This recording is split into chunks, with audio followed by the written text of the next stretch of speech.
That guy hasn't been around for a while. Yeah, I'm not really sure. There's a possible super fight with you and Henry Cejudo that's being talked about. Hell yeah. Would you fight him at 125? 25s. Yeah. Yeah, absolutely. I don't want no excuses that I'm the bigger man. And well, he probably is bigger than you, quite honestly. Yeah, that's what I'm saying. Like he struggles to get to 30 or from down to 25. I mean, 25, he's way over 35. Especially with the coach I have now, Sam Calavitta. It's like I was told I was going to fight Demetrius Johnson the summer before I fought Cody the first time because Cody had to pull out because of his back. Within 3 weeks of time, I got down to waking up to 140 pounds by changing the way I'm working out, changing my calories, changing my macronutrients, and my supplement, like just going full bore. Like I was able to start waking up in the morning 140 pounds within 3 weeks. And so right now you're about 10 plus pounds heavier than that. Mm-hmm. And how much time would you need? Like if they said, "Hey, December 31st, New Year's Eve, super fight." Yeah, my coach always wants actual, like he told me like before, after my last fight, I mean, he's 16 weeks, but I mean, obviously we could do it a lot faster. I could have made 25s this last fight with how much water I had. I mean, the hydration that he's got me going on when I get close to a fight too it's the easiest. I don't do baths anymore. Like to make weight, I walked on the treadmill with plastics. For how long? The day of, I'd say 30 minutes. I sat in the sauna a little bit. And then so you're only losing like 4 or 5 pounds, most, right? Yeah, in the morning. Yeah, probably like 3 or 4 or 5 pounds. Yeah. Wow. Yeah. That's a massive benefit to you in terms of your conditioning. Oh, huge. And having fluid on your brain, your cardio, your muscular contraction and endurance. I mean, everything. I mean, when you deplete yourself like that, like you're talking about Darren Till maybe cutting too much weight, that could definitely be a possibility. You know, for sure. I mean, he's huge. Till's a big guy to get down to 170. Yeah. Yeah, I mean, that is trying to find the right balance where you're big for the weight class, but you're not diminishing yourself really drastically to get down to your weight class. And the Henry Cejudo thing also entertains me so much because he's a gold medalist. You know, he wants to claim himself as the greatest combat athlete ever. I'm a UFC champion. I'm a gold medalist. Like I'll go out there and beat you in wrestling. MMA wrestling is completely different. I'm the better athlete. I could beat him anywhere. I know I can watching him fight. So that's what I'm very excited about. I think it's the greatest thing for my name right now. It excites me a lot. It excites me a lot too to be able to show the science behind not only myself but my coach and Dwayne in the system. Like I'm all in, dude. Whatever we're doing, I'm 100% in. I don't take any shortcuts, and I want to show that. I want to show that I can make 25s and be my best ever as well. Now, Demetrius is injured, right? He's out for a little while. Yeah. So this is one of the reasons why the talk of this super fight is coming up. Yeah. Like it is, Demetrius going to need a few months, so you can't have an immediate rematch. So perfect. Have they talked to you about it? Proposed? You know, there's nothing been like serious, but there's been like hints, and like we did our media tour together, and they put us on camera together and had us talk shit to each other. Oh, nice. I mean, they didn't say that, you know what I mean? Because everything's real. Everything we do is real. But it's like, oh shit, this is what you guys want, right? You know, and like, you really think you can beat me? Then fuck you, man. Let's do this shit. You know, like that's where I get my motivation from fighting is not the anger, it's the competition. And does he want to go to 35? Is that he told me face to face he's willing to do it at 25s. 25. Yeah. Yeah, that's what he first said after the fight. He's like he wanted the super fight, right? That's what his idea is. So he said come up to 35s. So I told him, I was like, look, if we're doing this, I'm coming to 25s. So I have no problem with that. Who's got more street credit to drop a division or to change a division? It's TJ, right? So hell yeah. Yeah, it gives you more street credit for sure. Well, it certainly and no does excuses of the bigger man. I don't want him to come 35s and me whip his ass and be like, oh, well, because he's a 35 pounder. He's a 35 pounder too. Yeah, I'll whip your ass. We do he's a huge 125er. He really is. I mean, you take out the weight cutting, there's not much difference between you two guys. Yeah. And when you other than how much better I am. Oh, oh shit. No, but that's true. Ooh, Henry, hang on. But when you saw him and Demetrius together, I mean, he's a much bigger person. Yeah, he's thick. Yeah. How much weight does he lose? Who's that? Cejudo? Yeah, Cejudo. I don't know. No, good question. He's got to be in the 50s. When he shows up to fight week, he looks like he's cutting weight already, you know? When I show up to fight week, I haven't even really started yet. Wow. Yeah. Yeah, I mean, for your pace and your endurance, that's got to be a big benefit to know that your body's 100% healthy going in there in terms of like not being dehydrated. And there's so many guys, you see them on the day of the weigh-in, you go, I don't know how the fuck you're going to fight in 24 hours. And I think head trauma is a lot more prevalent when you're dehydrated. Like going through camp, like I've known some guys that have cut a lot of weight and it's already have hindered their careers, you know, because you're having those all-out spars. I mean, you're going... You have to go as hard as you can in sparring when you're ready for a fight. Like you're going for your timing, you're fighting, right? I mean, you don't do it all the time. There's times to do it. So when you're sparring like a fight. For the most part. I mean, I'm not larger gloves or yeah. No. Well, we've been doing smaller gloves now sparring too. But those puffies that I have, they are I feel like as padded as my 16s. It depends where they put the padding. The padding on the knuckles, thicker if not thicker than 16 ounce. Which company's gloves do you use for that? Sandoval. Oh, Sandoval, yeah. The one you have. Where's that from? Well, their office is in New York, but the owners are living out here in California. Is that a new company? It's been around. It's fresh. It's somewhat new. It's not brand new. I think they've been around since 2014. But yeah, they make great stuff. I mean, they have their puffy sparring gloves. They're awesome to be able to get real rounds in. Because when I grapple, I can't do full MMA rounds with big puffy gloves on. With boxing gloves. Yeah, with boxing gloves. But with those, they're puffy around the knuckles, but you can still grip with them. Yeah. You can still grip with them. You got everything. I mean, the only thing that's different is like the padding on your, like for like hammer, you don't throw them, but like hammer fist or your thumb, you got to be careful with your thumb. So you really have to be accurate with your punches. Right. And does it fuck with you if you're working submissions with the extra padding on the knuckles? Yeah, absolutely. Yeah. I mean, rear naked chokes are harder to get the hand behind the head, and guys can get out of submissions easier because they can grab more of the glove, even though they're not supposed to. Can I say something real quick? Because TJ was saying, spars hard sometimes, right? So I try to have my guys, if you don't mind me saying so, sparring hard, because you do have to spar hard, but we would have him do that once a week. But we do a whole bunch of sparring drills throughout the week as well to get better technically, understand the distance and the timing. But you do need to spar hard, but it's not like you're hurting the guy.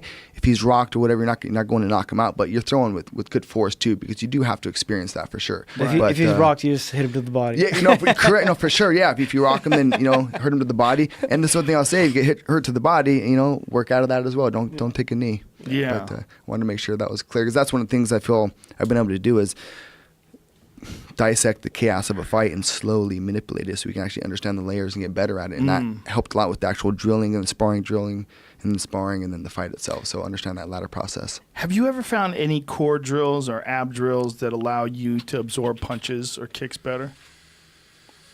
Is there anything that you've shown that have you ever figured out? I don't know if it helps, but we do it. I mean, we have our coach throws medicine balls against, we're doing motion movements or doing bouncing on a tire or doing almost like a burpee motion or something, getting back to your feet and slamming like a big medicine ball into your stomach. I mean, I just think the impact without hurting yourself is going to help ultimately. And then just having a stronger core in general. I think core is by far the most important in MMA and jiu-jitsu and grappling is your core strength, is how strong your core is like, because I can go and lift weights and this guy's going to be way stronger than me doing bench or doing deadlifts, whatever it may be, but we get on the mat and he's like, dude, how the fuck are you so strong?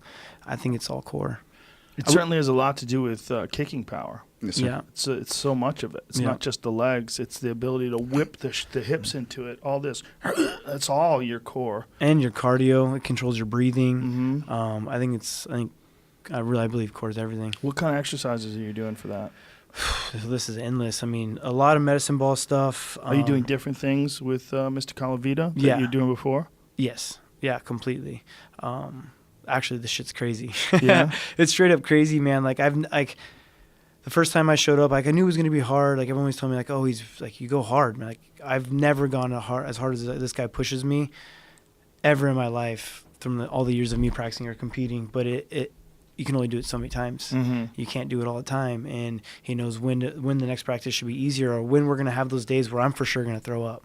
Right. Or what days I'm pushing the sled up the hill. We do a lot of cycling now. I mean, I'm on the bike constantly, but it's not only for low base, it's certain power intervals. Are you doing distance, like actual bike on the road? Or yeah, I do that too. So if I fight 25s, I'll be doing a lot of road work, running, swimming. So I'm pretty much to make 25s. I'll be a triathlete as well. Really? I'll be doing some Cameron Haynes shit. I won't be running that far, but I'll be trying to act like Cameron Haynes to get smaller. But yeah, so I think the bike work does a lot for our core as well too, because your core is not only your stomach. Your core is from your hamstrings up to your back throughout your stomach. It controls a lot. So even doing the bike work is a lot of core work as well too. Yeah, people don't realize that sometimes when you have lower back pain, it's because your hamstrings are too tight. Yep. You tell them that and like, what? Yeah. And then they learn how to stretch out their hamstrings and like, yeah, my back feels better. Like, that's what yoga's all about, man. Hell yeah, we do yoga. I mean, everything. I mean, there's so much behind what we have to do. And how long has this guy been doing this? So Mark Munoz was his first project in MMA. He wrestled, so he was a wrestler. Wrestled, always been around wrestling. Always helped Mark with his wrestling camps. His kids wrestle. He's got that wrestling mentality, but then he's just a genius as well. And so his first project was Mark Munoz when he was making weight and looking shredded. The Tim Boach fight, things like that. That was when he first started helping out. So that's why it's called the Treigning Lab as well, spelled with rain in the middle. Is because he was attached to Mark Munoz's gym and helping him out. And Mark Munoz's gym, for people who don't know, is called Rain. Yes, Rain, yeah. And so I mean, it's funny, it's come full circle. I mean, Mark Munoz is the one that talked me into fighting. He was my coach at Cal State Fullerton wrestling. And he was in the UFC at the time. He was my assistant coach. After I graduated college, like all bummed out, I didn't do like what I should have. And so I didn't feel like I was done competing. I started following Mark around and doing jiu-jitsu and all this shit. And I was actually enrolled in grad school at the same time to become a physician's assistant. He pretty much talked me into dropping out of school and giving fighting a chance because he thought I'd be good at it. And now it's come full circle, and now he's our coach again. Wow. Yeah. He's got some awesome MMA flow drills, Mark Munoz. Yeah, it's been good. He's got wrestling for MMA. Yeah, like, you can't just be like a awesome wrestler and come in and teach MMA wrestling. You know, you got to know how to punch. You got to know the jiu-jitsu aspects of it. MMA wrestling is its own sport.